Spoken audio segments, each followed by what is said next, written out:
مرکز تجارتی ملی یکی از بزرگترین و معیاری‌ترین مراکز خریداری و تجارتی در شهر کابل می باشد که در 5 منزل با مجهزترین امکانات امنیتی، تجاری و رفاهی اعمار گردیده است. شما می توانید اجناس مورد نظر خویش را با بالاترین کیفیت و مناسبترین قیمت از مرکز تجارتی ملی به دست بیاورید. بهترین و با کیفیت‌ترین مواد آرایشی و بهداشتی زنانه و مردانه، عطریات از مشهورترین برندهای جهان، زیباترین چپلی و دستکول‌های زنانه، کرمچ‌های طبی و فیشنی، چپلی و بوت‌های طفلانه و مردانه در دیزاین‌های مختلف، ساخت کشورهای ترکیه، چین، امارات، هندوستان، پاکستان و ایران، شیک‌ترین ساعت‌های دیواری، زیباترین ساعت‌های دستی زنانه و مردانه، انواع پنجابی‌های هندی و پاکستانی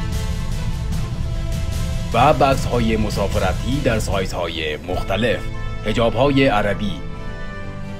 گند افغانی، هر نوع لباس‌های زنانه، طفلانه و مردانه در دیزاین‌های مختلف، زیباترین و با کیفیت‌ترین پوش‌های دوشک و بالشت، شیک‌ترین پرده‌ها برای مهمانخانه‌ها، اتاق خواب، اتاق اطفال، اتاق نشیمن، مجلس عربی و دفاتر. همچنان کافی شاپ مارکت تجارتی ملی با لذیذترین جوزهای 4 فصل، آیس کریم با داشتن سالن فامیلی در خدمت همشهریان عزیز قرار دارد. آدرس: احمدشاه بابامینه، ارزان قیمت، چهارراهی دوم، مرکز تجارتی ملی.